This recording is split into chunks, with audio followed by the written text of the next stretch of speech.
Om Sri Sairam. Welcome to another episode of the spade Bhagavan Sri Sathya Sai Baba. మానవత విలువలలో ఒకటైన ధర్మం గురించి తెలుసుకుందామా? సత్యం వద ధర్మం చెర అన్నది వేద సూక్తి. యుగాలను అనుసరించి ధర్మాలు మారుతుంటాయి.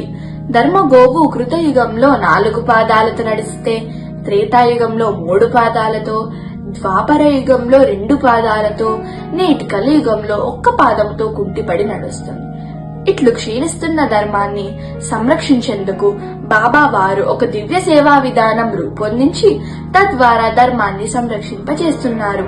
నిత్య జీవితంలో మనం చేసే ప్రతి కర్మను ఆధ్యాత్మికంగా, ధర్మబద్ధంగా, దైవభావంతో నిర్వహించి నిరంతరం దైవమందే జీవించి జన్మను సార్థకం చేసుకోవడానికి ప్రయత్నించాలి.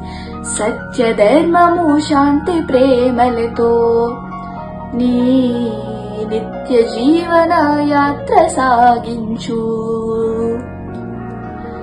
భక్తితోడ భగవంతుని తలచుచు నిత్య ధర్మములు నిర్వర్తించిన, భక్తితోడ భగవంతుని తలచుచు నిత్య ధర్మములు నిర్వర్తించిన, అట్టి జనకునకు రాజయోగమున అందరాని మోక్షంబు పొందెనే. అట్టి జనకునకు రాజయోగమున అందరాని మోక్షంబు పొందెనే.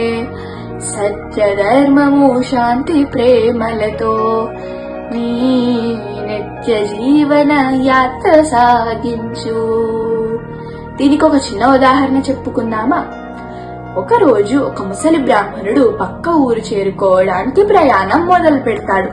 పెద్ద పెద్ద 3 సంచులు వేసుకొని నడుస్తుండగా అతనికి ఒక అబ్బాయి కనిపిస్తాడు.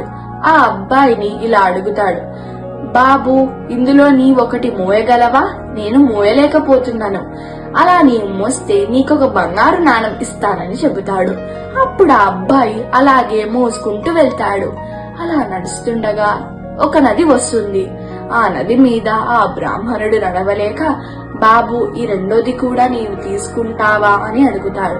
ఆ అబ్బాయి చక్కగా బలంగా ఉన్నాడు కాబట్టి, సరే నాకివ్వండి, నేను రెండోది కూడా తీసుకుంటాడు. అలా నడుస్తుండగా ఆ అబ్బాయి ఇలా అడుగుతాడు, అసలు ఇంతకీ సంచులలో ఏమున్నాయి అని. అప్పుడు ఆ బ్రాహ్మణుడు, అన్నిటికన్నా పెద్ద దానిలో ఇత్తడి నాణాలు, దాని తర్వాత దానిలో వెండి నాణాలు, ఇక నా దగ్గర ఉన్న దానిలో బంగారు నాణాలు ఉన్నాయని చెబుతాడు. అప్పుడు ఆ అబ్బాయి, చూడండి, మీరు దేనికి భయపడాల్సిన పని లేదు, నేను చాలా నమ్మకస్తుని, నేను మిమ్మల్ని ఎటువంటి మోసం చెయ్యను అని చెబుతాడు. అలా నడుస్తుండగా ఒక పెద్ద కొండ వస్తుంది.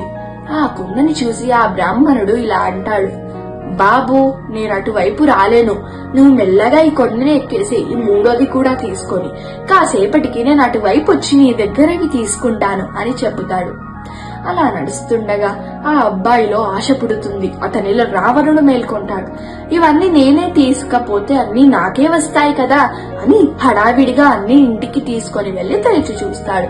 అన్ని తెరిచి చూస్తే అన్ని సంచులలో రాళ్ళుంటాయి. దానితో పాటు ఒక చిన్న కాగితం ఉంటుంది. ఆ కాగితంలో ఇలా రాసి ఉంటుంది, బాబు, ఈ రాజ్యానికి నేనే రాజుని. ఒకవేళ నీవు నాకు అవన్నీ అందజేసి ఉంటే నేను నీకు ఈ రాజ్యాన్ని రాసిచ్చేవాడిని అని రాసి ఉంటుంది. అది చూసిన ఆ అబ్బాయి చాలా బాధగా అనిపిస్తుంది. ఆ అబ్బాయి ఇలా ఆలోచిస్తాడు, అయ్యో, నాలోని దురాశ వల్ల నాకిప్పుడు ఈ రాళ్లే మిగిలాయి.